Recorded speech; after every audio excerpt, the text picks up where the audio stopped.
So here we are with the most awaited video of the XUV 700. 35,000 bookings within hours, and right now when I'm recording this video it has crossed over 60,000 bookings. Well, is it really worth the hype? Let's know right now. Welcome back to Ken on Wheels. The hood. Now this is one heavy hood. Yes, it's real heavy, and biggest sore is that it does not get hydraulic struts, which it should have got considering this shit is really heavy. Anyway, now this over here is the 2-liter M-Stallion petrol turbo engine which produces 200 bhp. Yes, you heard that right.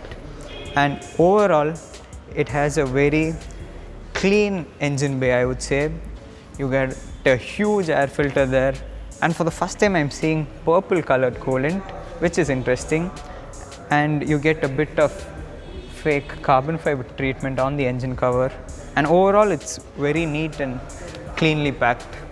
And that's it for the engine bay.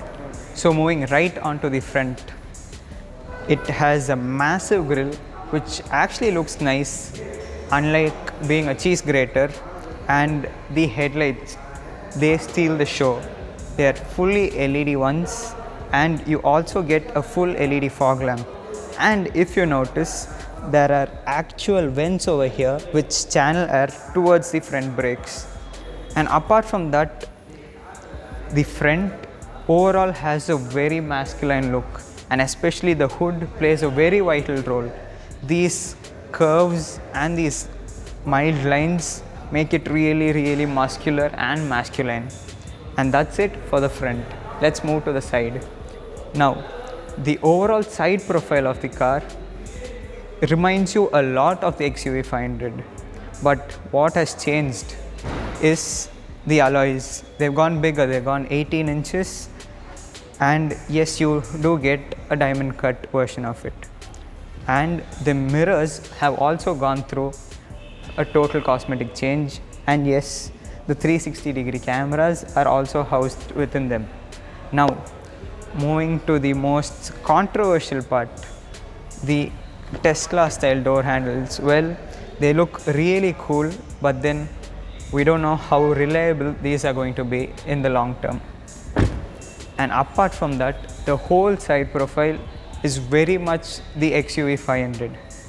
Moving on to the rear, you get this floating roof kind of design, which actually looks really nice, especially because it's finished in piano black. Now, this is another beautiful element that Mahindra has created.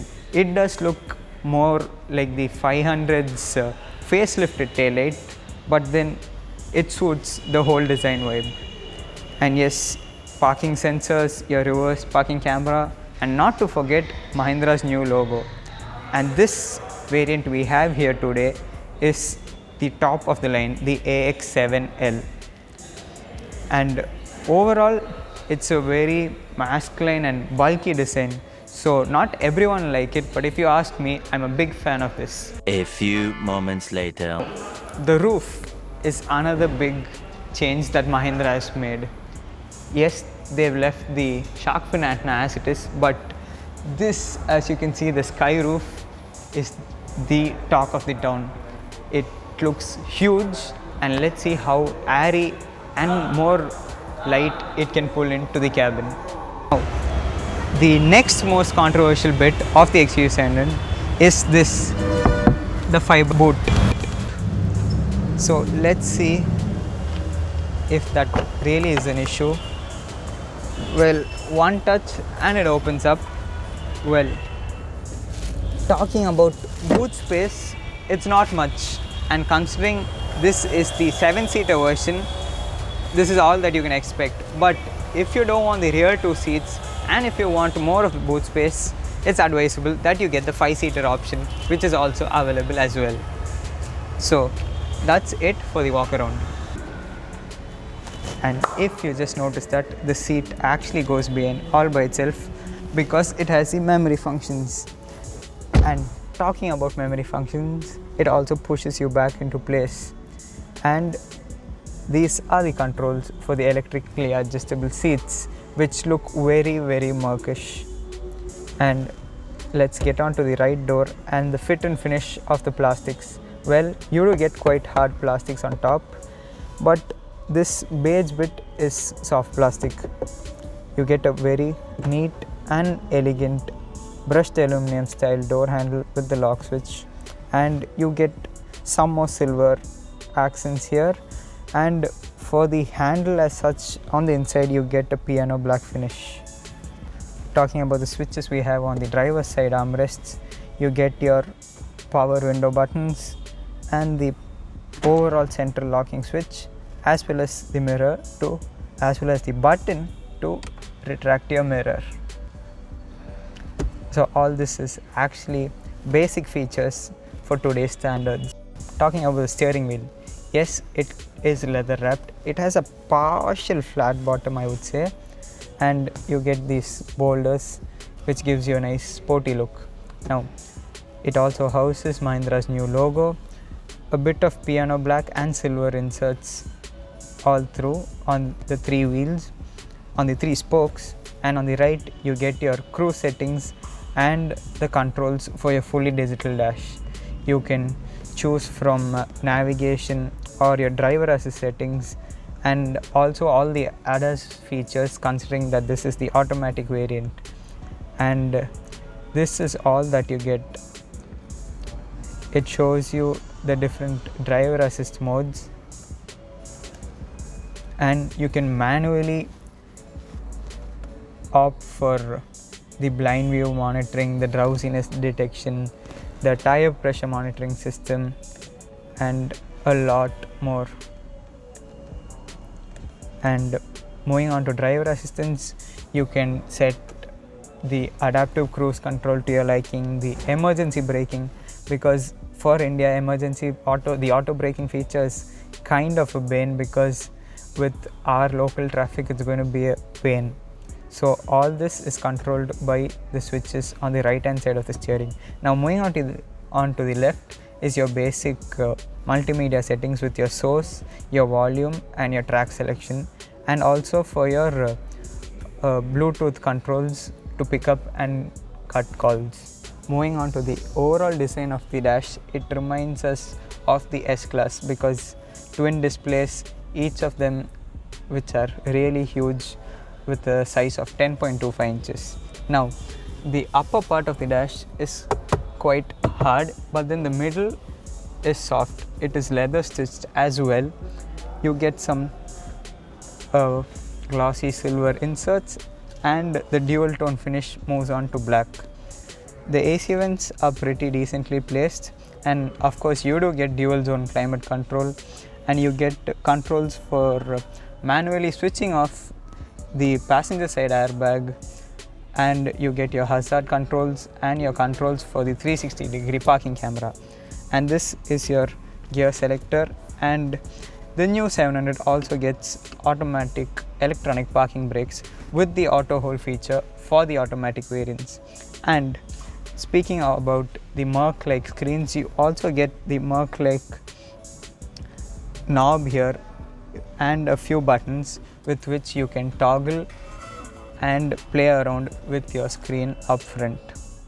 And you also get twin cup holders here, which are pretty decently sized, one charging socket and one USB socket, and not to forget the wireless charging port given here.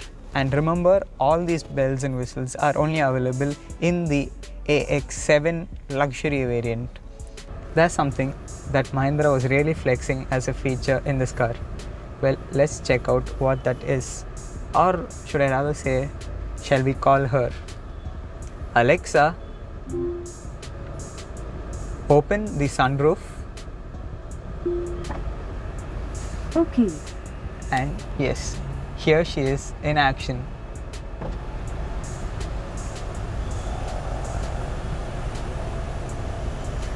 So anyway, this is a few things which she can do for you.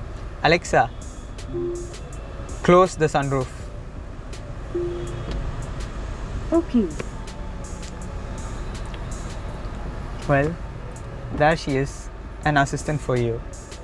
Now let's talk about the center console. Yes, it looks like they stole it from Merc, and yes, it has features from Skoda or Tesla or however you want to call it. So anyway, this is the home page, and it's divided into 4 halves. Well, 2 of them are specifically for Android Auto and Apple CarPlay, whereas the other 2 are divided as fun in XUV 700. Well, the fun in it is basically your media connections and controls. So it's up to you if you want to play the radio, or you want to connect your phone through Android Auto or Apple CarPlay, or you can even connect it through Bluetooth or via a pen drive. And this does not get an aux port. Coming to the fun with the XUV 700 part of it, let's see what it has in it. Well, you have a lap timer. Like, bro, seriously, a lap timer for a SUV that Mahindra is portraying. Well, that's pretty interesting, and I seriously don't know where you're going to use it. And apart from the lap timer, you have a G-force meter, which includes a compass, and also it shows you the torque and power figures that the engine makes. So I don't know if one would really use this, but we saw similar features like this on the Thar as well. And apart from that, go back to the main menu and you get controls for your AC as well.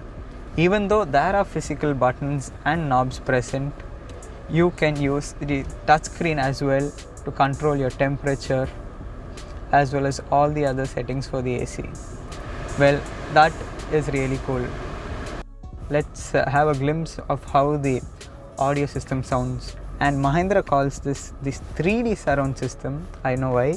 And well, it is powered by Sony, so I do have a lot of expectations. Let's see how it is.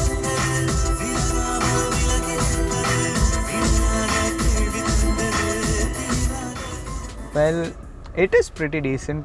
It is above average, I would say, but then it isn't mind-blowing as such. But yeah, not bad, nothing to complain. Now, along with the center console, you do have an armrest, which also acts as a small storage space. It has a small tray to keep your keys, and well, this slot is also cooled. Talking about the comfort of the front seats, they are really well bolstered and really put together very well. And yes, they are leather seats considering they're the top end variant.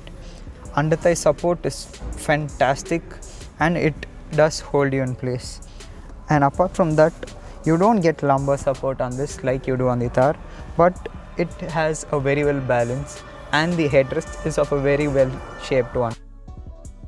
Moving on to the second row, considering this is sort of an MPV.